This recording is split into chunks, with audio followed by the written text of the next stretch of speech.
Chapter 8, this is the third section, measuring tools. We're going to go back into ConceptStation and go back into our Bighorn ConceptStation file. And over on the left hand side on the set of tools, we're going to be looking at all of the measuring tools, just below the furniture tools there, two below.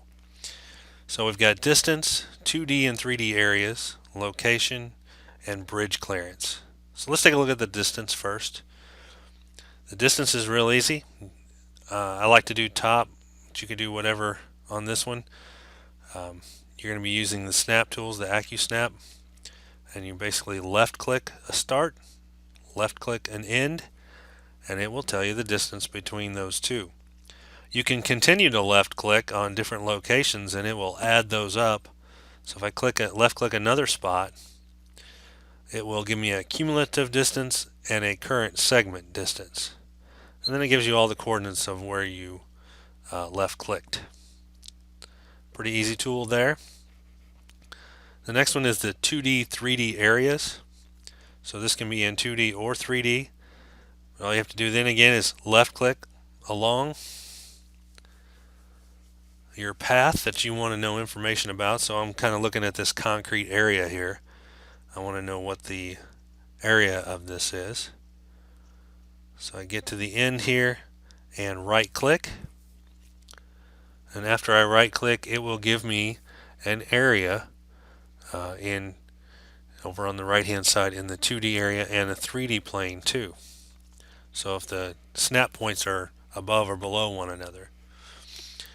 The next one is just getting coordinate locations.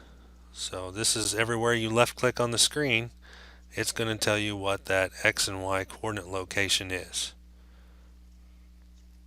And you can see that over on the right hand side. And those coordinates pretty much match some of the earlier coordinates that we were looking at in some of the earlier chapters. Bridge clearance. This is a cool one. It's kind of new.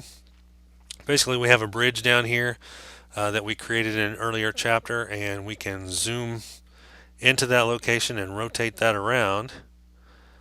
And this tool is actually pretty easy. We rotate it around a little bit and then we get the bridge clearance tool, and it wants to know the bridge and it wants to know what you want to know the clearance about. So we picked the bridge the first, and then what we want to compare it to below. So we take a look below that, and we've got the roadway underneath there, and it says our clearance is 28 feet. So earlier when we made this bridge, we exaggerated the vertical a little bit. It needs to at least be 16.5 feet, that's what it's expecting, but the actual is 28.17. So we could lower our bridge some if we wanted to meet that.